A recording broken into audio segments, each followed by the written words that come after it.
दर्शकवृन्द नमस्कार। म यस्ता दुईवटा टिप्सहरू तपाईहरुलाई बताउने छु जसले गर्दा तपाईहरुको फ्रिजी कपाललाई सिल्की र साइनी बनाउन मद्दत गर्नेछ। पहिलो नम्बरमा हो हेयर ओइलिङ, जुन हप्तामा 2 पटक या 3 पटक गर्न सकिन्छ। कपाल नुहाउनु भन्दा अगाडि एक पटक कपालमा तेल लगाएर मसाज गर्नुस्। त्यसले तपाईको जरामा न्युट्रिसन पुग्छ र तपाईको कपाल फ्रिजी हुनबाट बच्छ, सिल्की र साइनी हुन मद्दत पुर्याउँछ। तपाईहरुले सकेसम्म केराटिन प्रोटिन भएको ओइल चाहिँ तपाईहरुले ल्याएर त्यसले चाहिँ मसाज गर्नु होला। भोलि नुहाउनु छ भने आज बेलुका कम्तीमा पनि मजाले कपालमा तेल लगाएर यसरी औँलाको मद्दतले राउन्ड राउन्ड घुमाएर मसाज गर्नु होला 20-25 मिनेट जति। त्यसपछाडि कुनै स्कार्फ बाँधेर सुत्ने र भोलिपल्ट स्याम्पूले नुहाउने। अब दोस्रो टिप्सको कुरा गरौँ, जुन हप्तामा एक पटक गरे पुग्छ।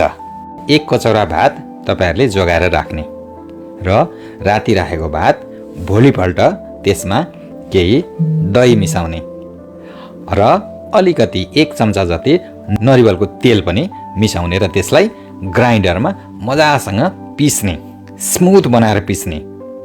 यो तीनैको सम्मिश्रण भएपछि त्यसमा एउटा केराटिन जस्तो त्यसमा तत्त्वहरू त्यसमा निस्किन्छ।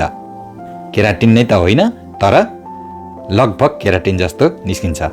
तपाईहरुले ब्युटी पार्लरमा गएर केराटिन गर्दाखेरि 5,000 रुपैयाँ तिर्नुहुन्छ, तर तपाईहरुले घरमै भएको, घरमा उपलब्ध भएका यिनै चीजहरू मिसाएर केराटिन गर्न सक्नुहुन्छ। अब यो पेस्टलाई तपाईहरुले कपालको जरादेखि लिएर तल पुच्छरसम्म सबैतिर राम्रोसँग लगाउनु होला र कम्तीमा पनि आधी घण्टा यसलाई छोडेर त्यसपछि सफा पानीले नुहाउनु होला। तपाईहरुलाई आवश्यकता पर्यो भने स्याम्पू गर्नु होला, नत्र भोलिपल्ट स्याम्पू गरे पनि हुन्छ, तर स्याम्पू जहिले पनि सल्फेट फ्री स्याम्पू प्रयोग गर्नु होला। यति गर्नुभयो भने तपाईहरुको फ्रिजी कपाल स्मुथ हुन्छ, सिल्की हुन्छ, साइनी हुन्छ। है त, आजको भिडियोमा यति, बाँकी अर्को भिडियोमा कुरा गरौँला। मेरो भिडियो मन परेको खण्डमा लाइक, कमेन्ट र शेयर गर्नुहोला र मलाई फलो गर्न पनि नबिर्सिनुहोला। धन्यवाद।